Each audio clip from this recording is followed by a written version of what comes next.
sõnavõttudes esinejad viitasid mitmetele tulevikus ettevõtjatele ees seisvatele probleemidele või nendele probleemidele, mis tegelikult neil on juba kätte jõudnud.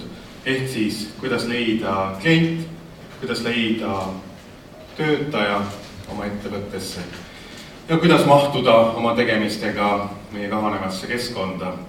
Mina olen Mihkel Kangur, Tallinna Ülikooli jätkusuutliku arengu dotsent ja meie tiim aitab teil kohaneda muutustega majanduses, mis on tingitud milleeniumi põlvkonna käitumismustrite muutusega, mis mõjutab meie majandust.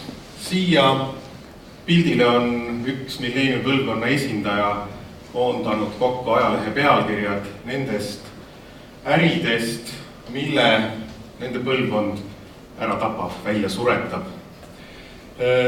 Milleeniumi põlvkonnaks loetakse noori, kes on sündinud kusagil 80-ndatel, 90-ndatel ja nende käitumismuster majanduses on täiesti teistsugune võrreldes varasemate põlvkondadega. Oma tööandjalt ootavad nad ennekõike seda, et see tööandja sooviks muuta maailmas midagi paremaks. Nad ei pea tööks seda, mis toimub kontoris kella 8:30 5:30 kontoris tiksumist ei pea nad tööks, vaid nad hindavad keskkonda, kus nad saavad panustada millegi parema tegemiseks, panustada tiimi, omada häid töösuhteid kaaskolleegidega. Ja ennekõike ootavad nad, et see tööandja jagaks nendega sarnaseid väärtushinnanguid, mis nemadki.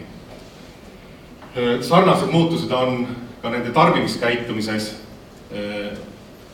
Nad hindavad autentseid tooteid, mis parandavad nende kasutuskogemust, kuid mis ennekõike muudavad maailmas taas midagi paremaks, mis on valminud läbipaistva ja ausa tootmisprotsessi.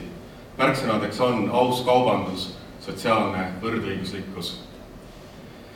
Millised on need väärtushinnangud, mida nad siis jagavad, mida nad ootavad? See on võrdsus ja õiglus kõigis erinevates aspektides, avatus, läbipaistvus, kuid ennekõike tundes muret oma tuleviku pärast, tundes muret globaalsete muutuste pärast, soovides paremat ilma, hindab nad kõige enam sotsiaalset ja keskkonnalast jätkusuutlikkust. Siia slaidile on kuvatud ÜRO poolt 2015. aastal vastu võetud säästva arengu eesmärgid. See on üks raamistik sellest, mille abil me saaksime aidata teil kaasa teie ettevõtte väärtuspõhise portfelli kujundamisele.